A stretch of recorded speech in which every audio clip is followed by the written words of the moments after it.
Hi buddies. இன்னைக்கு பார்க்கக்கூடிய உண்மை சம்பவம் தமிழ்நாட்டினுடைய பட்டாசு நகரம் என அழைக்கக்கூடிய சிவகாசியிலிருந்து ஒரு குறிப்பிட்ட தூரத்தில் அமைந்துள்ள ஒரு அழகிய கிராமத்தில் ஒரு நபர் சொத்து தகராறால் மாண்ட பிறகு அந்த ஆன்மா நடத்திய அதிபயங்கிற அமானுஷ்ய நிகழ்வு தாங்க முழுமையாக பார்க்க போகிறோம். இன்னைக்கு பார்க்கக்கூடிய இந்த சம்பவமும் கொஞ்சம் கூட திகிலும் அமானுஷ்யமும் குறையாமல் நீங்கள் அப்படியே எதிர்பார்க்கலாங்க. இதுபோல உங்களுடைய வாழ்க்கையிலும் ஏதாவது திகில் நிகழ்வுகள் நடந்துருச்சுன்னா இந்த இமெயிலுக்கு ஷேர் பண்ணலாங்க. இது வரைக்கும் நம்ம சேனலை சப்ஸ்கிரைப் பண்ணாமல் இருந்தீங்கன்னா சப்ஸ்கிரைப் பண்ணிவிட்டு பக்கத்தில் இருக்கக்கூடிய பெல் பட்டனையும் சேர்த்து கிளிக் பண்ணிக்கோங்க. நான் உங்கள் Afsar. Welcome to Afsar investigation.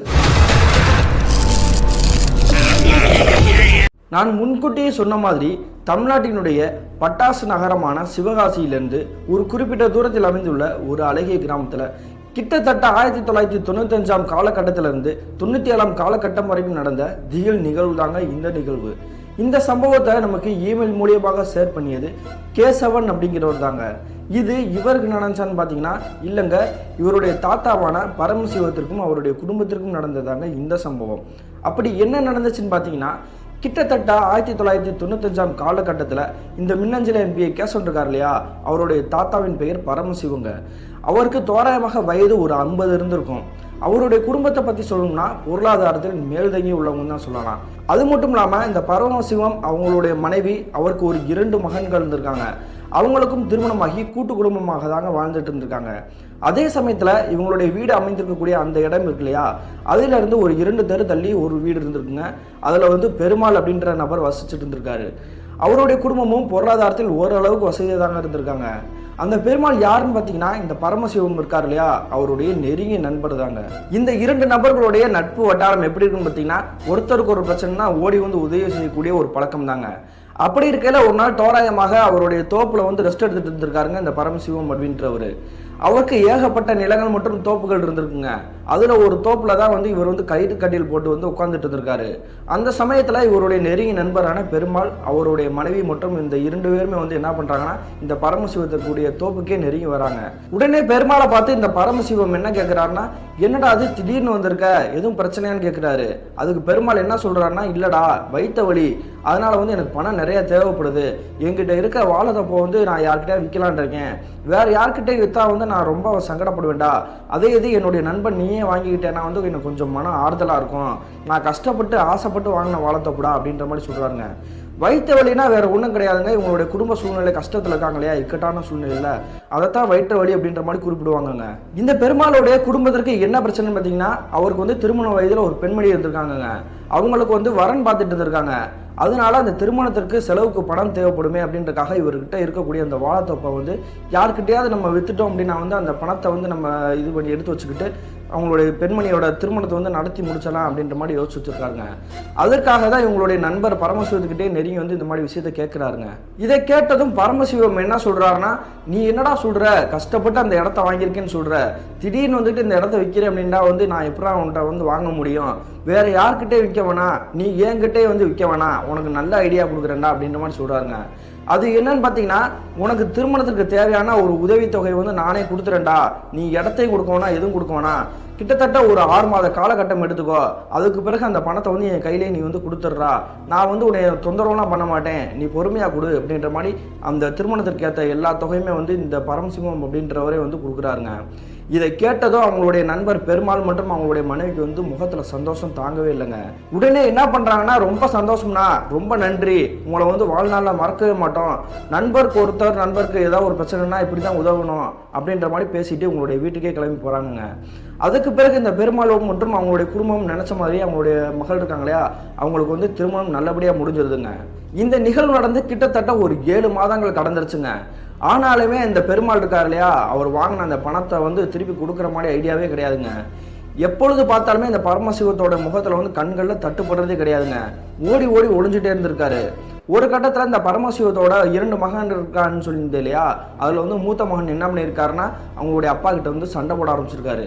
நீ பாட்டுக்கு பணத்தை தூக்கி கொடுத்துருக்க, அவன் வந்து பணத்தை திருப்பி கொடுக்குற மாதிரி தெரியல, என்ன ஏதுன்னு போய் வீட்டில் போய் கேட்டுட்டு வா அப்படின்ற மாதிரி சத்தம் போட்டு அனுப்பிச்சி வைக்கிறாங்க.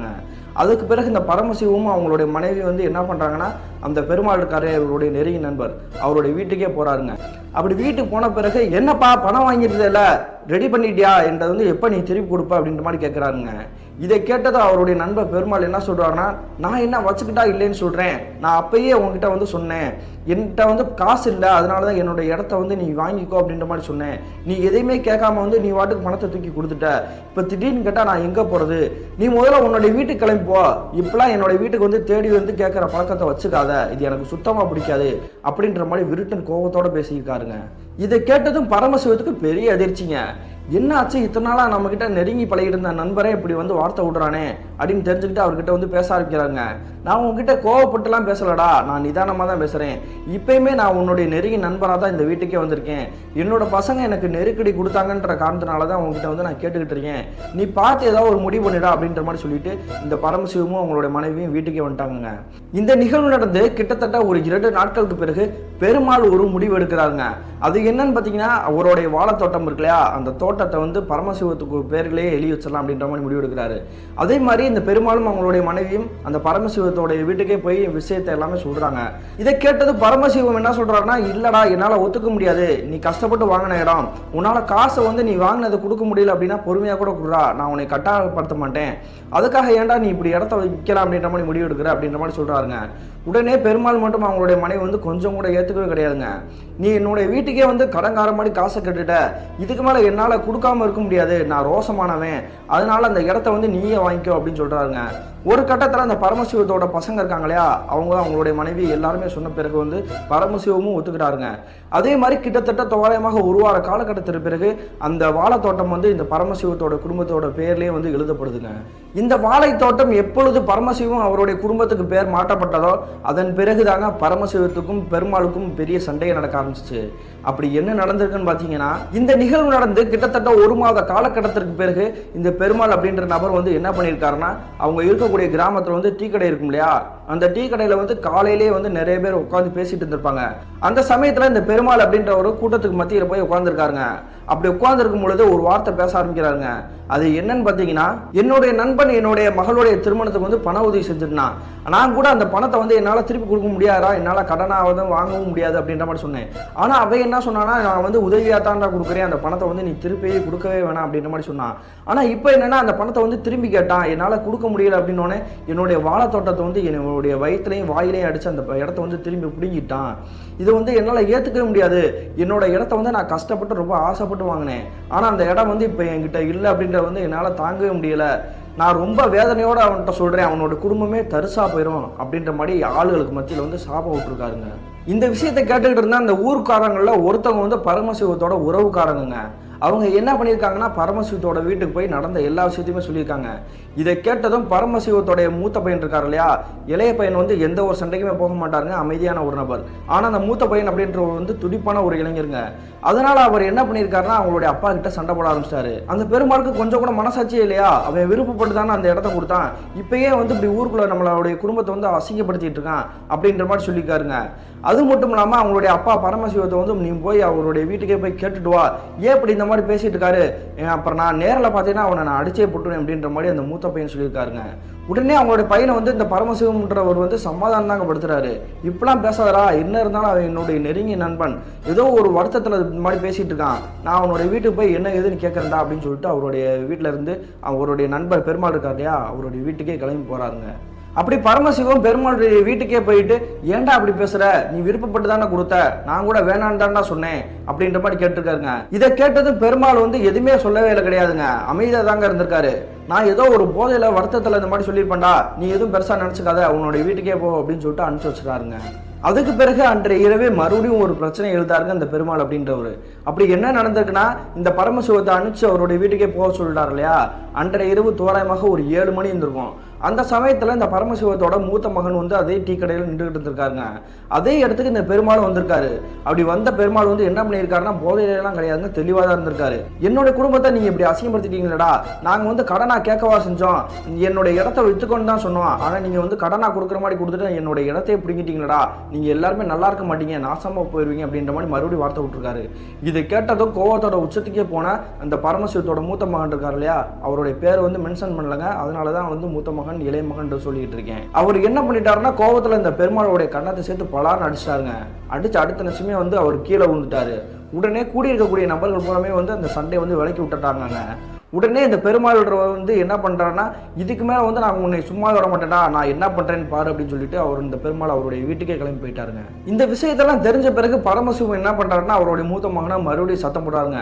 ஏன்டா அவன் தான் வயசில் மூத்தவன் அந்த மாதிரி தப்பாக பண்ணிட்டு இருக்கான், நீ ஏன்டா அவன்கிட்ட மறுபடியும் ஒம்புக்கு போயிட்டு இருக்கா, அவன் என்ன வேணாலும் பேசிட்டு போட்டும்டா, அவன் கஷ்டப்பட்டு ஆசைப்பட்டு வாங்கின இடம்டா, நீ இந்த மாதிரி கோவப்பட வேண்டிய அவசியமே கிடையாது, ஒதுங்கி போகும்டா அப்படின்ற மாதிரி சொல்லியிருக்காங்க. அதன் பிறகு அவங்களுடைய அப்பா சொல்கிற விஷயம் வந்து கரெக்டாக இருக்கும் அப்படின்ற மாதிரி நினைக்கிறாங்க. என்ன காரணம்னா இந்த பெருமாள்ன்ற நபர் வந்து இப்போதாங்க இந்த மாதிரி கிறுக்குத்தனம் பண்ணிட்டு இருக்காரு. ஆனால் சிறிய வயதுலேருந்து இவங்க எல்லாருமே தூக்கி வளர்த்துருக்காங்க, நல்ல ஒரு மனிதர் தான், அப்படி தான் பேர் வாங்கியிருக்காரு. இப்போ தான் அவருடைய புத்தி பேதை வச்சு இந்த மாதிரி பண்ணிட்டு இருக்காரு அப்படின்றது வந்து இந்த பரமசிவத்தோட மூத்த மகனுக்கே வந்து புரிய வந்திருக்குது. அதனால தன்னோட அப்பா சொல்றதை கேட்டுக்கிட்டு யாருமே அவர்கிட்ட ஒம்பு பண்ண வேணாம், அவருக்கு என்ன பண்ணாலும் நம்ம வந்து பொறுமையாக போவோம் அப்படின்ற மாதிரி ஒதுங்கி போயிட்டு இருந்திருக்காங்க. இந்த சம்பவம் நடந்து கிட்டத்தட்ட ஒரு வார காலகட்டத்திற்கு பிறகு இந்த பெருமாள் செய்யக்கூடிய விஷயத்தை கேட்டுட்டு பரமசிவம் மற்றும் அவங்களோட குடும்பத்துக்கே வந்து பேரதிர்ச்சியை உண்டாக்கியிருக்கேன். அப்படி என்ன நடந்திருக்குன்னு பார்த்தீங்கன்னா, இந்த பரமசிவத்தோட தோட்டத்தில் வேலை பார்க்கக்கூடிய பணியாட்கள் இருக்காங்க இல்லையா, அவங்கள ஒரு சிலர் வந்து இவங்களுடைய வீட்டுக்கு நெருங்கி ஓடி வராங்கங்க. இதை பார்த்ததும் பரமசிவம் என்னாச்சுலா, ஏன்டா அப்படி தலைதறிக்க ஓடி வரீங்க அப்படின்ற மாதிரி கேட்குறாங்க. உடனே நீங்கள் வந்து அந்த வாழைத்தோப்புக்கே நெருங்கி வாங்க, வந்து பார்த்தீங்கன்னா உங்களுக்கே தெரியும் அப்படின்றாங்க. அந்த வாழைத்தோப்புன்றது வந்து வேறு எதுவும் கிடையாதுங்க, இந்த பெருமாள் வந்து இவங்களுக்கு வந்து எழுதி கொடுத்தாரு இல்லையா, இனிமேல் உங்களுடைய இடம் அப்படின்ட்டு அதே இடம் தாங்க. அதுக்கு பிறகு பரமசிவம் அவங்களுடைய மகன்கள் எல்லாருமே சேர்ந்துட்டு அந்த வாழைத்தோட்டத்துக்கு நெருங்கி போகிறாங்க. அப்படி நெருங்கி போய் பார்க்கும்பொழுது இவங்க எல்லாருமே வந்து பேரெதிர்ச்சிங்க. என்ன நடந்திருக்குன்னு பார்த்தீங்கன்னா, இந்த பெருமாள் இருக்கார் இல்லையா, அதே அந்த வாழைத்தோட்டத்தில் வந்து சோளக்கொல்ல பொம்மையை வந்து ஊண்டி வச்சிருக்காருங்க. அது மட்டும் இல்லாமல் பக்கத்திலே வந்து ஒரு குடிசை மாதிரி கட்டிட்டு இருந்திருக்காருங்க. இதை பார்த்தது தாங்க இவங்க வந்து அப்படி உறைஞ்சு போய் நிற்கிறாங்க. என்னடாச்சு, ஏன்டா அப்படி பைத்தியம் மாதிரி பண்ணிட்டு இருக்க, இடத்த நீ தான் வித்துட்டடா, அப்புறம் ஏன்டா திரும்ப திரும்ப ஒம்பு பண்ணிட்டு இருக்க அப்படின்ற மாதிரி கேட்குறாங்க. இதை கேட்டுட்டு பெருமாள் என்ன சொல்கிறாருன்னா, ஆல்ரெடி வந்து அவர் குடிச்சிருப்பார் ஒழுங்க, போதையில் இருந்திருக்காரு. இது வந்து என்னோட இடம், நான் யாருக்கும் விட்டு கொடுக்க மாட்டேன், உன்னால் முடிஞ்சதை பார்த்துக்கூடா அப்படின்ற மாதிரி வம்பு பண்ணிட்டு இருக்காருங்க. அவங்களுடைய அப்பா பரமசிவம் சொல்லியிருக்காரு அப்படின்றனால வந்து மூத்த பையன் வந்து கையை வைக்கவே இல்லைங்க, பொறுமையாக தான் நின்று வேடிக்கை பார்த்துட்டு இருந்திருக்காரு. இதை வேற வழியில தான் நம்ம வந்து டீல் பண்ணணும் அப்படின்னு சொல்லிட்டு இவங்க எல்லாருமே வந்து வீட்டுக்கே கிளம்பி வந்துட்டாங்க. அதுக்கு பிறகு இந்த பரமசிவத்தோட குடும்பத்தினர் என்ன பண்ணாங்கன்னா, அவங்களுடைய ஊரில் இருக்கக்கூடிய நாட்டாமை இருப்பாங்க இல்லையா, அந்த நாட்டாமையோட வீட்டுக்கு கிளம்பி போகிறாங்க. இந்த மாதிரி என்னுடைய நண்பனுக்கு வந்து பணம் தேவைப்பட்டுச்சுன்றனால பணம் கொடுத்தேன், அதை வாங்கிக்கிட்டு எங்கிட்ட திருப்பி கொடுக்கவே இல்லை, ஒரு கட்டத்தில் வந்து நாங்கள் வெறுத்துட்டோம், அதனால அவனுடைய பணத்தை திருப்பி கொடுக்க முடியல அப்படின்றனால அவனே விருப்பப்பட்டு அவனுடைய இடத்த வந்து கொடுத்தான். இப்போ என்னன்னா, அது என்னோட இடம்னு சொந்த கொண்டாட்டி எங்ககிட்ட வந்து உரண்டை எழுத்துட்டு இருக்கான், இது எங்களால் பார்த்துட்டு வேடிக்கை பார்க்க முடியாது, நாங்கள் ஏதாவது ஒன்று பண்ணிடுவோம், நீங்கள் தான் ஏதாவது ஒரு பார்த்து முடிவு பண்ணணும் அப்படின்ற மாதிரி சொல்கிறாங்க. இதை கேட்டுட்டு அந்த நாட்டாமை என்ன பண்ணுறாருன்னா, மறுநாளே பஞ்சாயத்தை கூட்டுறாருங்க. அப்படி பஞ்சாயத்தை கூட்டிகிட்டு அந்த பரமசிவம் மற்றும் அவங்களுடைய குடும்பத்தினர், இந்த பெருமாள் மற்றும் அவங்களுடைய குடும்பத்தினர் எல்லாருமே வந்து ஒன்று கூட நிற்கிறாங்க. அப்படி எல்லாரும் ஒன்று கூடின பிறகு இந்த நாட்டாமை என்ன பண்ணுறாருன்னா, பெருமாளை பார்த்துட்டு ஒரு கேள்வி கேட்குறாருங்க. நீ தான் விருப்பப்பட்டு இடத்த கொடுத்துட்டேடா, அப்புறம் இருக்கிற தேவலாம் தொந்தரவு பண்ணிட்டு இருக்க, இனிமே இந்த மாதிரி நீ தொந்தரவு பண்ணுற அப்படின்றது என் காதுக்கு தெரிஞ்சிச்சுன்னா உன்னை இந்த ஊரை விட்டு நான் விரட்டி விட்டுருவேண்டா அப்படின்ற மாதிரி சொல்லியிருக்காங்க. இதை கேட்டது பெருமாள் வந்து எதுவுமே சொல்லவே இல்லைங்க, கண்கள்லேருந்து தாரையாக கண்ணீர் விழுந்துட்டு இருக்குது. இனிமேல் நான் யாருமே தொந்தரவு பண்ண மாட்டேன் போதுமா அப்படின்னு சொல்லிட்டு அவருடைய கையை வச்சு இப்படி சாமி கும்பிட்ட மாதிரி கும்பிட்டுட்டு அந்த இருக்கக்கூடிய இடத்துலேருந்து அப்படியே அவருடைய வீட்டுக்கே போயிட்டாருங்க. இந்த நிகழ்வு நடந்ததுக்கு பிறகு வந்து இந்த பரமசிவம் அவங்களுடைய குடும்பத்தினர் வந்து அவங்களுடைய வீட்டுக்கே வந்துட்டாங்க இல்லையா, அன்றைய இரவு பூரா இவருக்கு தூக்கமே வரலங்க.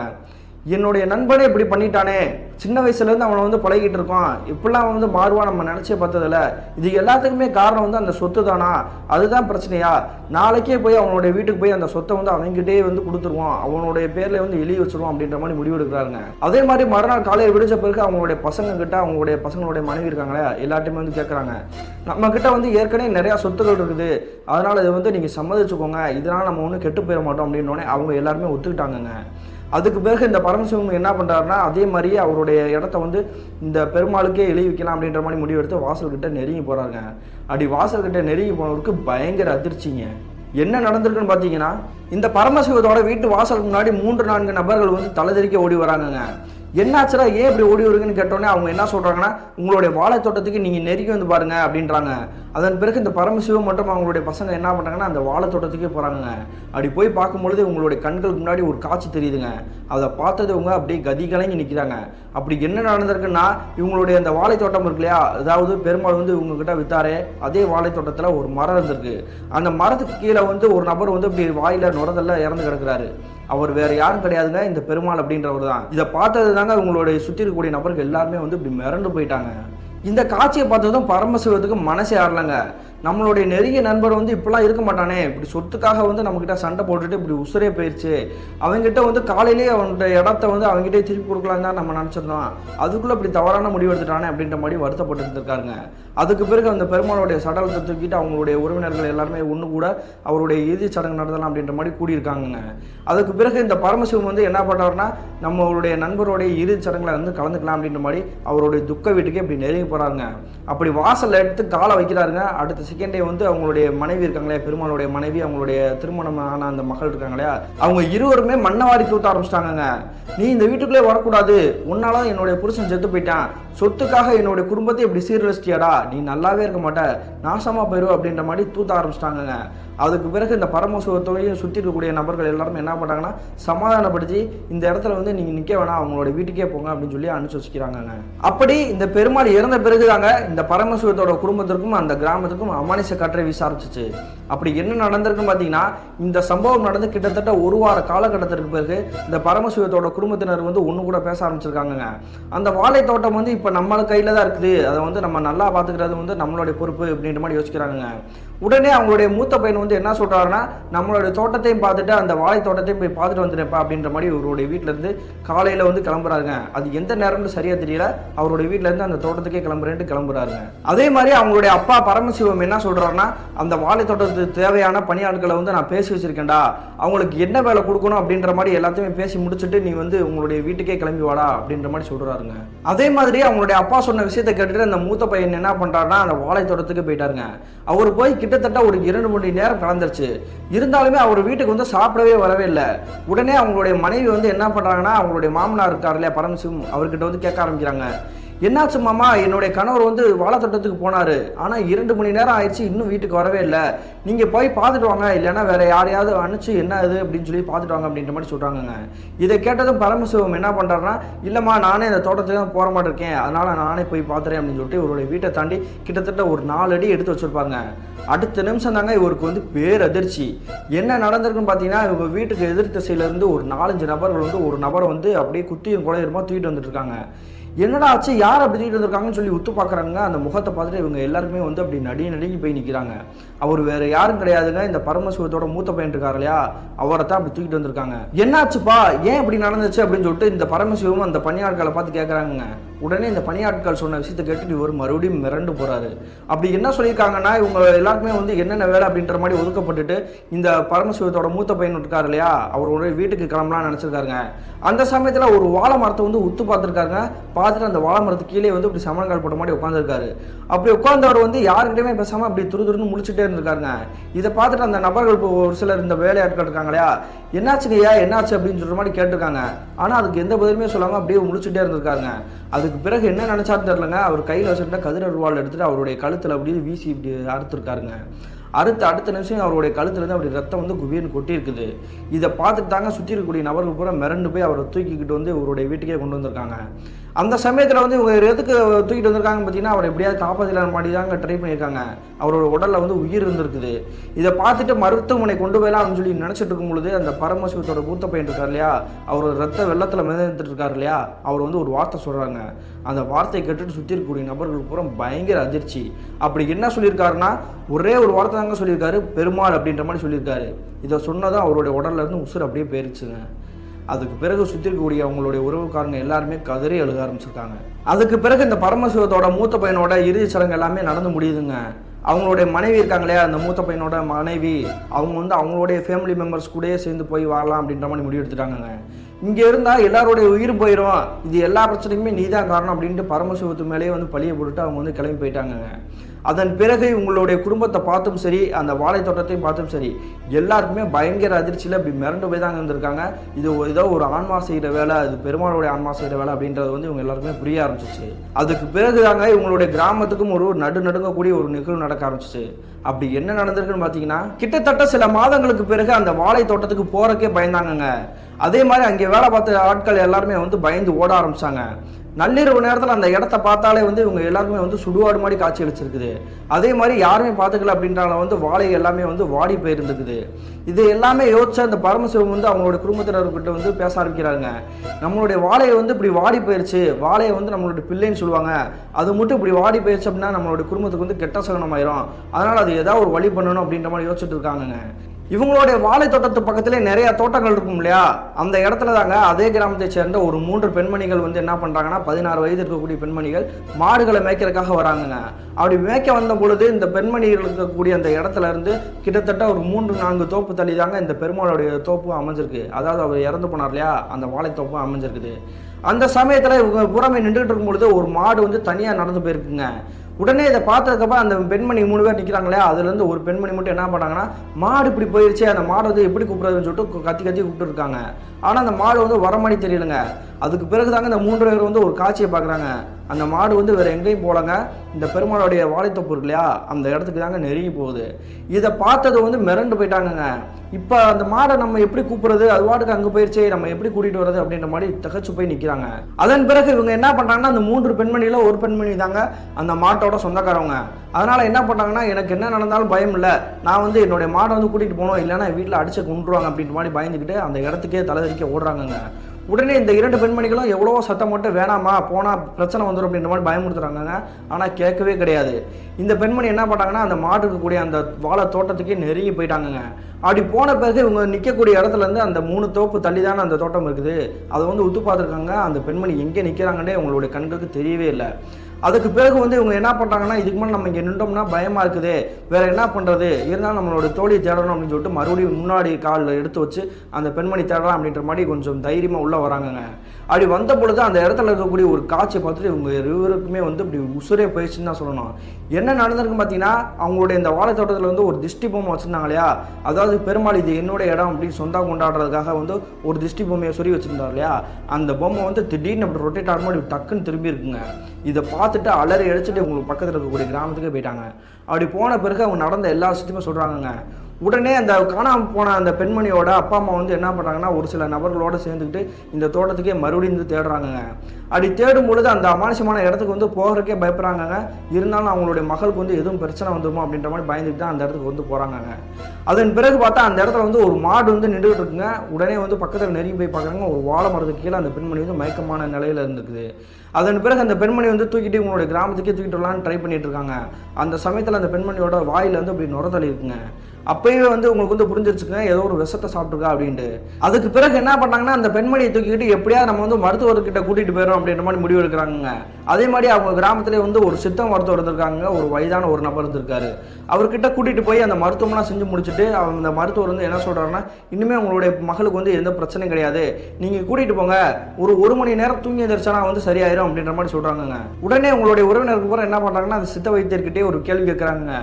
என்னுடைய மகள் வந்து என்ன விஷயத்தை சாப்பிட்டான்றது எங்களுக்கு தெரியல, அதனால் வந்து அது என்னன்னு சொல்லுங்க அப்படின்னு சொன்னோன்னே அந்த சித்த மருத்துவர் வந்து என்ன சொல்கிறாருன்னா, அது ஒன்றும் கிடையாது, பெரிய விஷயம்லாம் கிடையாது, சின்ன விஷச்செடி இருக்கும் இல்லையா, அதை எடுத்து தான் பறித்து சாப்பிட்ருக்கா, அதனால் ஒன்றும் பிரச்சனை கிடையாது, நீங்கள் வீட்டுக்கே கூட்டிகிட்டு போங்க அப்படின்ற மாதிரி சொல்லி இவங்களை வந்து வீட்டுக்கே அனுப்பிச்சு வச்சுறாங்க. அதன் பிறகு அந்த சித்த வைத்தியர் சொன்னார் இல்லையா, அதனால் வந்து அவங்களுடைய மகளுக்கு இனிமேல் எந்த பிரச்சனையும் கிடையாது அப்படின்னு சொல்லிட்டு வீட்டுக்கே கூட்டிகிட்டு வந்தாங்க. கூட்டிகிட்டு வந்து கிட்டத்தட்ட ஒரு 2 மணி நேரம் கடந்திருக்கும். எப்பொழுதும் போல் எல்லாருமே இயல்பாக மாற ஆரம்பிச்சிருக்காங்க. அந்த சமயத்தில் அவங்களுடைய மகள் வந்து என்ன பண்ணிட்டு இருக்கா அப்படின்ற மாதிரி அவங்களுடைய அம்மா வந்து உள்ளே போய் தேடி பார்த்துருக்காங்க, தூங்கிட்டு இருக்காளா அப்படின்ட்டு. அந்த இடத்துல வந்து அவங்களுடைய மகளை ஆளையே காணவே காணோம். என்னடாச்சு மறுபடியும் எங்கே போனால் என்ன ஆச்சு அப்படின்னு சொல்லிட்டு சுற்றி முற்றி எல்லா இடத்துலையும் வந்து தேட ஆரம்பிச்சிருக்காங்க. இவங்க இருக்கக்கூடிய கிராமத்தில் வந்து கிட்டத்தட்ட ஒரு 1/2 கிலோமீட்டர் தள்ளி ஒரு மொட்டை கிணறு ஒன்று இருந்திருக்குங்க. அந்த கிணறு வந்து பெரிய கல் போட்டு மூடியிருக்காங்கங்க.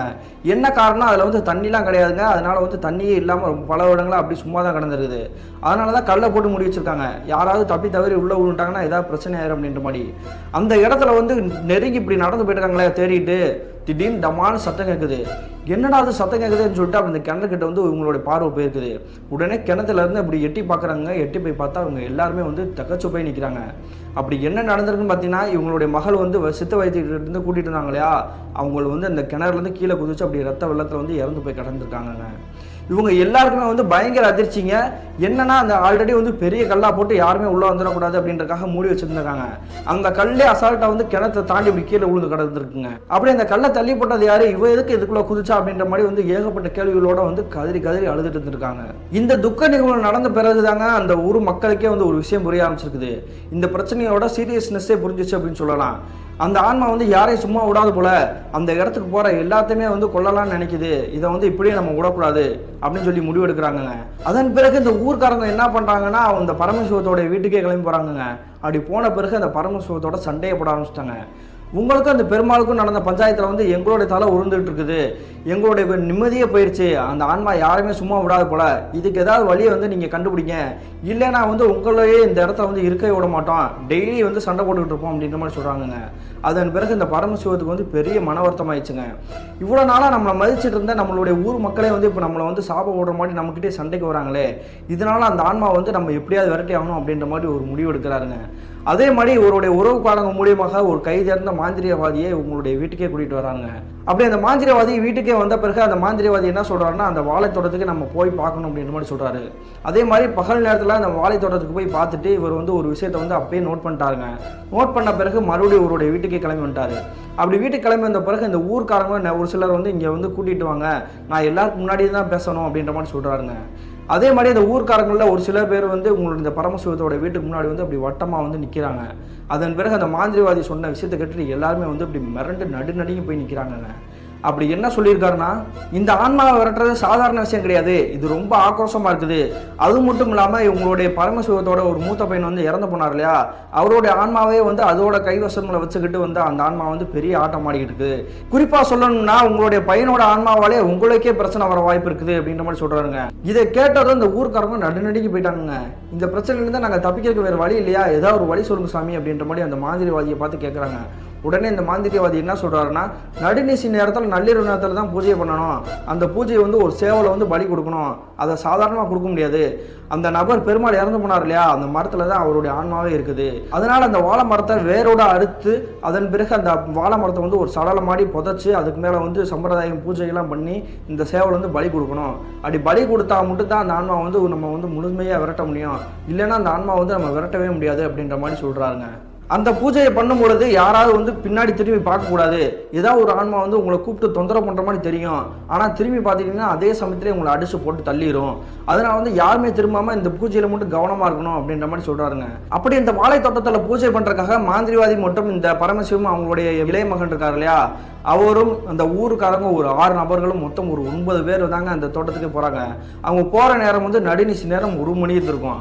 அந்த சமயத்தில் அந்த தோட்டத்துக்கிட்ட நெருங்கி போகும்பொழுது அவங்க எல்லாருமே நடந்து போயிட்டு இருக்கும்பொழுது அந்த மாந்திரிவாதி ஆல்ரெடி சொல்லியிருந்தார் இல்லையா, என்ன ஒரு அமானுஷ குரல் சத்தம் கேட்டாலும் இல்லை யார் கேட்டாலுமே வந்து நீங்கள் திரும்பியே பார்க்கக்கூடாது, நீங்கள் வந்து நடக்கக்கூடிய திசையை பார்த்து தான் நடக்கணும், ஒருவேளை திரும்பி பார்த்தீங்கன்னா உங்களுடைய உயிருக்கே வந்து ஆபத்தாயிரும் அப்படின்ற மாதிரி சொல்லி வான் பண்ணி தாங்க கூட்டிகிட்டு போயிருக்காரு. அந்த சமயத்தில் இந்த பரமசிவம் இருக்கார் இல்லையா, அவர் வந்து பின்னாடி தாங்க நடந்து வந்துட்டு இருக்காரு, இவங்க எல்லாருமே முன்னாடி பாதுகாப்பாக போட்டோம் அப்படின்ட்டு. அந்த நேரத்தில் இந்த பரமசிவத்தோட இளைய மகனுடைய அந்த சத்தம் வந்து இவருக்கு வந்து காதில் கேட்டிருக்குங்க. உடனே இந்த பரமசிவம் வந்து என்ன நினைக்கிறான்னா, நம்மளுடைய பையனை வந்து முன்னாடி போகிற மாதிரி தான் பார்த்தோம், திடீர்னு பின்னாடி சத்தம் கேட்குது அப்படின்ற மாதிரி நினச்சிருக்காரு. அவருடைய மன ஆற்றலை வந்து ஆன்மா வந்து பொசஸ் பண்ணியிருக்கும் போலங்க, அது மீறி அவரால் எதுவுமே பண்ண முடியல. ஒருவேளை நம்மளுடைய பையன் வந்து பின்னாடி ஏதோ பிரச்சனை இருக்காம போல அப்படின்னு சொல்லிட்டு டக்குன்னு திரும்பி இருக்காருங்க. திரும்பினோடனே இவங்க எல்லாருமே வந்து எதிர்த்து செய்ய பார்த்து இப்படி நடந்து போயிருக்காங்க இல்லையா, அவங்க எல்லாருமே வந்து தெரியும், இருந்தாலுமே வந்து நம்ம திரும்பி பார்த்துடக்கூடாது, எதுவுமே வந்து கண்டுக்கக்கூடாது அப்படின்றதுக்காக பயத்தோட நடுக்கத்தோட அப்படி நேராகவே நடந்து போயிட்டு இருந்திருக்காங்க. அந்த சமயத்தில் இந்த பரமசிவம் பின்னாடி திரும்பி பார்த்தார் இல்லையா, அந்த இடத்துல வந்து அவங்களுடைய இளைய பையன் வந்து நிற்கிற மாதிரி தெரியுது. அவருக்கு ஏதோ ஒரு பிரச்சனை இல்லை, பாதிப்பில் வந்து நிற்கிற மாதிரியும் அவர் வந்து வருத்தத்தில் அடிபட்டு ஏதோ ஒரு இடத்துல நிற்கிற மாதிரி தெரியுதுங்க. உடனே பரமசிவம் வந்து என்ன பண்ணான்னா, அவர் இருக்கக்கூடிய திசையை தூக்கி இப்படி ஓடுறாருங்க. அதே மாதிரி இந்த நபர்கள் எப்பவுமே வந்து இந்த பூஜை பண்ணணும் அப்படின்றக்காக வந்து கரெக்டாக அந்த வாழை தோட்டத்துக்கிட்டே நெருங்கி போயிட்டாங்க. அதன் பிறகு கிட்டத்தட்ட ஒரு 1/2 மணி நேரமாக வந்து அந்த மாந்திரிவாதி வந்து பூஜை பண்ணுறாருங்க. அப்படி பூஜை பண்ண பிறகு அந்த வாழை மரத்தை வந்து வேரோட ஆட்கள்லாம் வந்திருக்காங்க இல்லையா, அவங்க கையாலேயே வந்து அறுக்க வைக்கிறாரு. அப்படி வாழை மரத்தை வேரோட அறுத்துட்டு பக்கத்துலேயே வந்து ஆல்ரெடி குழி தோண்ட சொல்லியிருக்காங்க, அந்த குழியை தோண்டி அந்த வாழை மரத்தை வந்து புதைக்கிறாங்கங்க. ஒரு மனிதன் இறந்தால் அவனுக்கு வந்து என்ன சடங்கு சம்பிரதாயம் செஞ்சு அதை வந்து புதைப்பாங்களோ அதே மாதிரி இந்த வாழை மரத்தையும் புதைக்கிறாங்க. அப்படி புதைச்சிட்டு மண்ணெல்லாம் மூடி மேலே மேடு மாடி உருவாக்கி விட்டுட்டு அதுக்கு மேலே வந்து ஒரு கருப்பு சேவலை வந்து கொண்டு வந்திருக்காங்க. அந்த கருப்பு சேவலை வந்து பலி கொடுக்குறாங்க. அப்படி பலி கொடுக்கும் பொழுதே சுற்றி இருக்கக்கூடிய நபர்களுக்கு புறமே வந்து தெரிஞ்சிருக்குது இந்த இடத்துல ஆன்மா வந்து நிற்கிது அப்படின்ற மாதிரி. அப்படி என்ன நடந்திருக்குன்னு பார்த்தீங்கன்னா, சுற்றி இருக்கக்கூடிய அந்த இடத்துல பூரா வந்து காற்று பலமாக வச்சுருக்குங்க. ஏதோ ஒரு ஆண்மகன் வந்து ஆங்காரமாக கத்தக்கூடிய சத்தம் வந்து பலமாக கேட்டிருக்குது. அதையும் மீறி அந்த மாந்திரிகவாதி வந்து அந்த பூஜை வந்து நடத்தி முடிக்கிறாங்க. அதன் பிறகு கிட்டத்தட்ட ஒரு அரை மணி நேரத்தில் வந்து எல்லாமே இயல்பாக மாற ஆரம்பிக்குது. உடனே அந்த மாந்திரிகவாதி என்ன சொல்கிறாருன்னா, இனிமேல் உங்கள் யாருக்குமே எந்த ஒரு பிரச்சனையும் கிடையாது, இந்த ஆன்மா வந்து இங்கேயும் முடிஞ்சிருச்சு, இனிமேல் அந்த ஆன்மாவுடைய ஆட்டம் வந்து செல்லுபடியாகாது அப்படின்ற மாதிரி சொல்லி உங்களுடைய கிராமத்துக்கே போகலாம் அப்படின்ற மாதிரி எல்லாத்தையுமே கூட்டிகிட்டு வந்துட்டு இருக்காருங்க. அப்படி பூஜையெல்லாம் நடந்து முடிஞ்சு இவங்க கிளம்பலாம் அப்படின்னு நினைக்கும் பொழுது தாங்க இவங்களுடைய இந்த பரமசிவத்தோட இளைய மகன் இருக்கார் இல்லையா, அவர் புரிதட்ட ஆரம்பிச்சிருக்குது. நம்மளோடய நம்ம அப்பா வந்தாரே, என்ன ஆச்சு என்ன நடந்துச்சு அப்படின்னு சொல்லிட்டு அவங்க எல்லாருமே வந்து யோசிக்க ஆரம்பிச்சிருக்காங்க. அந்த சமயத்தில் அவங்களுக்கு நடந்த எல்லா விஷயமே வந்து மறந்த மாதிரி தெரிஞ்சிருக்குங்க. அதன் பிறகு தான் அவங்களுக்கு வந்து தோண ஆரம்பிச்சிருக்குது. நம்ம நடந்து போயிட்டு இருக்கும் பொழுது பின்னாடி ஏதோ சத்தம் கேட்குதுன்னு பரமசிவம் வந்து திரும்பி பார்த்தாரு. ஆனால் பூஜை நடக்குது, நம்ம திரும்பக்கூடாது அப்படின்றக்காக வந்து நம்ம கவனமாக இருந்தோம். ஒருவேளை அந்த ஆன்மா ஏதோ செஞ்சிருச்சு போல அப்படின்னு சொல்லிட்டு மிரண்டு போய் அந்த பரமசிவம் வந்து ஆல்ரெடி கீழே விழுந்து சத்தம் விட்டதோன்னு இப்படி விழுந்தார் இல்லையா, அந்த இடத்துக்கே ஓடிடுறாங்கங்க. அப்படி ஓடி போய் பார்த்தா அவங்க பரமசிவம் அப்படின்றவர் வந்து அப்படி அடிபட்ட மாதிரி கீழே விழுந்துட்டு இருக்கிறாரு. உடனே இவங்க வந்து சுற்றி இருக்கக்கூடிய நபர்கள் புறமே வந்து என்ன கேட்குறாங்கன்னா, நாங்களே பயந்துக்கிட்டு தானே அந்த இடத்த வந்து திரும்பியே பார்க்கல, எங்களுக்கும் ஏகப்பட்ட குரல்கள் கேட்டுச்சு, இருந்தாலும் இந்த பூஜையை வந்து கரெக்டாக நடத்தணும் அப்படின்றதுக்காக தான் நாங்கள் வந்து இப்படி திரும்ப கூட செய்யலை, உங்களோட பையனே எங்கள் கூட தான் நடந்து வந்துட்டு இருக்கான், அப்போ யார் உங்களை கூப்பிட்டது அப்படின்னு சொல்லி கேட்குறாங்க. உடனே இந்த பரமசிவம் என்ன பண்ணுறாங்கன்னா, பலியோட பயத்தோட நடுக்கத்தோட ஒரு விஷயத்த சொல்கிறாரு. அந்த இடத்துல வந்து என்னுடைய பையன், இளைய பையன் இருக்கார் இல்லையா, அவர் வந்து உங்கள் கூட தான் நடந்து வந்துட்டு இருக்காரு, ஆனால் பின்னாடி இருக்கிற மாதிரியே வந்து எனக்கு சத்தம் கிடச்சி, உடனே திரும்பி பார்த்தேன், ஒருவேளை அவனுக்கு வந்து எதுவும் பிரச்சனை வந்திருக்கும் அப்படின்னு சொல்லிட்டு நான் அந்த இடத்த திசையை நோக்கி இப்படி ஓடுனேன். திடீர்னு அந்த இடத்துல கருன்னு கரிய உருவம், அந்த முகத்தோற்றத்தை என்னால் முழுசாக சொல்லவே முடியாது, அது வந்து வேறு யாரும் கிடையாது, பெருமாளுடைய முகத்தோற்றம் தான், அது வந்து ஓங்கி நீ அடித்த மாதிரி தெரிஞ்சு அதுக்கப்புறம் வந்து இந்த வயக்காட்டிலே விழுந்துட்டேன் அப்படின்ற மாதிரி சொல்கிறாருங்க. அதுக்கு பிறகு அவர்கிட்ட எந்த ஒரு வார்த்தையும் பேசாமல் அவரை தூக்கிட்டு மருத்துவமனைக்கே கூட்டிகிட்டு போயிடறாங்க. அப்படி மருத்துவமனையிலேருந்து கிட்டத்தட்ட ஒரு 2 நாட்களுக்கு பிறகு அவருடைய வீட்டுக்கே மறுபடியும் வந்துட்டாருங்க. ஆனால் அந்த மாந்திரவாதி சொன்ன மாதிரி அந்த ஆன்மாவை வந்து முழுமையாகவே விரட்டிட்டாருங்க. அதன் பிறகு உங்களுடைய குடும்பத்துக்கு அந்த பெருமாளுடைய ஆன்மாவால் எந்த ஒரு பாதிப்புமே இல்லாமல் தான் இருந்திருக்கு. கிட்டத்தட்ட 1995 காலகட்டத்திலேருந்து 97 காலகட்டம் வரைக்கும் என்னுடைய தாத்தாவுக்கும் அவங்களுடைய குடும்பத்திற்கும், அதன் மட்டும் இல்லாமல் அந்த கிராமத்துக்கே கதிகலங்க வைக்கக்கூடிய இந்த நிகழ்வு தான் பிரதர். இந்த நிகழ்வு, இந்த சம்பவத்தை உங்களுக்கு மின்னஞ்சலாக ஷேர் பண்ணியிருக்கேன் அப்படின்ட்டு இருக்காருங்க. இந்த மின்னஞ்சலையை ஷேர் பண்ணிய கேசவன் அப்படின்றதுக்கு ஒரு நன்றி சொல்லிக்கலாங்க. இந்த சம்பவத்துலேருந்து நம்ம புரிஞ்சுக்க வேண்டியது என்ன அப்படின்னா, ஆசை வந்து ஓரளவுக்கு இருக்கலாங்க, ஆசை அதிகமாக போச்சுன்னா அழிவுன்னு சொல்லுவாங்க, அதே மாதிரி அந்த ஆசை பேராசையாக மாறிச்சுன்னா பேரழிவு கட்டாயமாக நடந்தே தீருங்க. மீண்டும் இது போன்ற தரமான திரளான சுவாரஸ்யமான நிகழ்வுடன் உங்களை சந்திக்கும் வரை நான் உங்கள் அப்சர்.